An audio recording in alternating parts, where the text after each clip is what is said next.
Hey again, it's Miss B. Hanley here, and today we're here to talk about more punctuation, quotation marks, apostrophes, and hyphens.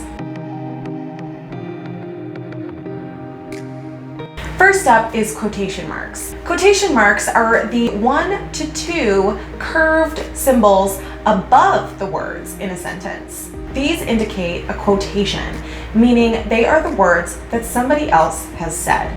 There are two different kinds of quotations, direct and indirect. A direct quotation is a person's exact speech or thoughts and are usually enclosed in the quotation marks. An indirect quotation is a representation or paraphrase of what a person said or thought, and they do not require quotation marks to be used in a sentence. When you use quotation marks, they often interact with other punctuation marks, and you want to make sure you are using them correctly.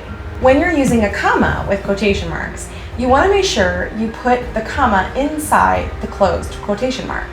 With a question mark or an exclamation mark or a period, you want to include those marks inside the closed quotation only if they're a part of the original quotation. If they are not a part of the original quotation and are instead a part of the sentence, you put those marks outside of the closed quotation mark. The single quotation mark, which is just the one curved quotation, is used when a quotation is being used inside another quotation. Quotation marks are also used to indicate the title of shorter written works, like episodes, short stories, songs, and titles mentioned as a part of a selection. For longer titles, like novels and films, the title is italicized and not put in quotation marks. Next up is apostrophes.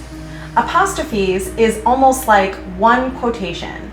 Apostrophes usually indicate a couple of different things. Primarily, apostrophes are used to show possession. After a noun or pronoun, apostrophe s means that the subject owns something. For example, Julia's best friend was missing, or you have your dad's eyes. The apostrophe s after Julia and dad shows possession. With a plural noun that ends in s, you would just use one apostrophe. For example, the parents' bedroom. Parents already ends in an s, so you don't have to add another s after the apostrophe. However, children is also plural, but it doesn't end in an s, so you would just use your regular apostrophe s. Apostrophe s after nouns and pronouns or other words can also mean is or to be verb. For example, it's going to rain later. It apostrophe s means it is. This also works in our second example. He's been lucky his whole life. He apostrophe s in this sense means he has been lucky his whole life. And apostrophes are used in contractions of words. Don't eat the cereal. Don't, with an apostrophe between the N and the T, stands for do not. They'll never understand. The apostrophe takes the place of they will. And I've never had a friend like you before. The apostrophe in I've replaces it with I have. There are also certain times when you don't want to use an apostrophe. It's apostrophe s means it is, but to show it has possession does not use an apostrophe. If you're using a professional or a technical voice, do not use contractions. Instead, spell out the whole word. When using a singular pronoun and you want to show possession, you do not use an apostrophe. For an example, the ring is hers without an apostrophe is correct. The same is true for theirs is a big new house. Theirs does not need an apostrophe. If it does, it is incorrect. And last is the hyphen. A hyphen looks like a dash, but this is a little shorter and is used between words that are supposed to go together. You use a hyphen with certain numbers and compound words.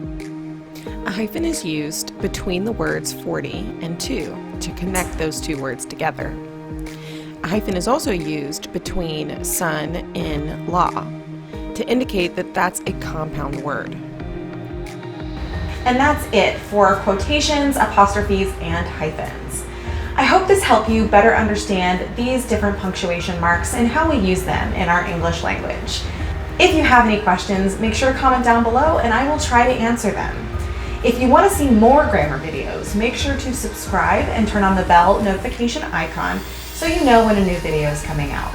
If you are one of my students or you want to see what's going on in our virtual classroom, make sure to follow me on social media and my website. I will put them on the screen so that you can check them out.